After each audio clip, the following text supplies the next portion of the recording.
دوستو اب یہ مشاعرہ اس موڑ پر آ گیا ہے جہاں ہم اب کسی شخص کو نہیں ایک شخصیت کو سنیں گے. جناب شین کاف نظام شخص بن کے آئے، ادب کی دنیا میں شخصیت بن گئے اور اپنے فن اور علم کے پھیلاؤ سے ایک ادارہ بن گئے ہیں. آپ تو اب آئے ہیں ان مرحلوں کے درمیان، ہم نے صدیاں کاٹ دی ہیں زلزلوں کے درمیان. جناب شین کاف نظام، ہم اور آپ بہت خوش نصیب ہیں کہ انہیں دیکھ بھی رہے ہیں اور انہیں سن بھی رہے ہیں.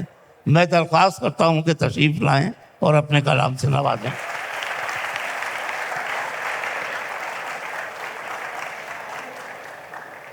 محترم حضرات، آپ سب کا بہت بہت شکریہ اور خاص طور سے ریختہ کا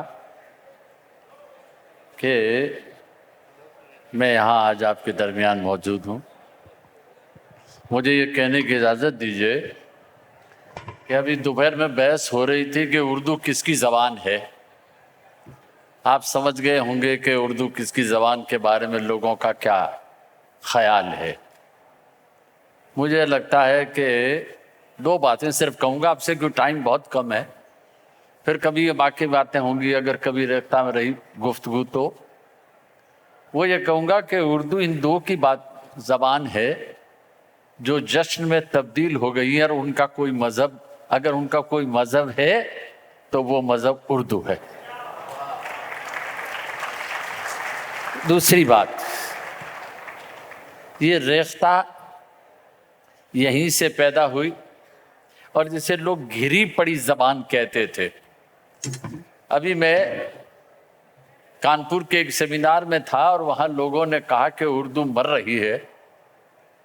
آپ یقین جانیے مجھے یہاں آ کر کے یہ کہنے کی بھی اجازت دی کہ جہاں اتنے لوگ اردو کے نام پر جمع ہیں، اگر وہ زبان مر رہی ہے تو انہیں یہ کہنا چاہیے کہ آپ کا یہ آنکھوں میں تکلیف ساون میں ہوئی تھی، اس لیے سب جگہ ہرا ہی ہرا دکھائی دے. میں آپ کا زیادہ وقت نہیں لوں گا کیونکہ مجھے آج پہلی بار معلوم ہوا یہاں آ کر کے. دلی میں تو کئی چیزیں پتہ لگتی ہے کیونکہ دلی کو اجڑنے کی عادت بھی ہے، تو بہت سی باتیں سمجھ میں آتی ہے کہ جس شاعر کو آپ سننا نہیں چاہتے اسے وہاں بٹھا دیتے ہیں کہ اب اسے دیکھتے رہو اور یہ سنتا رہے. بہرحال میں آپ کا زیادہ وقت نہیں دے سکتے، عطا فرمائے. میں آپ سے شروع کرتا ہوں. اور اب آپ سے صرف یہ کہوں گا کہ آپ بالکل خاموش ہو کے 1-2 منٹ کے لیے، میرے پاس 10 منٹ انہوں نے کہے ہیں، میں آپ کا 5 منٹ ہی لوں گا، آپ کا وقت نہیں لوں گا. اس لیے میں 2-3 ملاحظہ کریں آپ بھی اور میڈم آپ بھی ملاحظہ کریں. خاموش تم تھے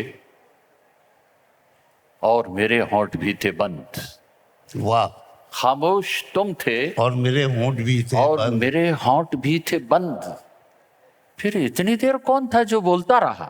واہ واہ واہ. خاموش تم تھے، خاموش تم تھے اور میرے ہونٹ بھی تھے بند. پھر اتنی دیر کون تھا جو بولتا رہا. مجھے کہتے ہوئے بہت، میں سب چیدہ شعر سناتا ہوں آپ کو، بھی اتنا موقع نہیں رہا، یہ بار بار بھی نہیں کہوں گا کہ موقع نہیں رہا، ٹائم کم ہے، بار نہیں ہو گیا. ہماری بہنیں، بیٹیاں، مائیں کہانی کہنے کا ہنر بھول گئی ہیں. مجھے یہ کہنے دیجئے کہ جن لوگوں نے دادی کے دبستان میں ان کی گود میں لیٹ کر کہانی نہیں سنی، ان کے لیے رام بھی الگ تھا، کرشن بھی الگ تھا، حضرت علی بھی الگ تھے. اب اکبر تو پرتھوی راج کپور ہو گئے ہیں. کہانی روشنی دیتی تھی. بے شک. کتھائیں آج بھی لوگ سنتے ہیں روشنی کے لیے، باقی چھوڑیے. اور اس کے لیے شاعر تو دعا ہی کر سکتا ہے کہ کہانی کوئی ان کہیں بھیج دے. واہ. کہانی کوئی ان کہیں بھیج دے، اندھیرا ہوا روشنی بھیج دے. واہ. کہانی کوئی ان کہیں بھیج دے، اندھیرا ہوا روشنی بھیج دے. اداسی، شعر سنیں، اداسی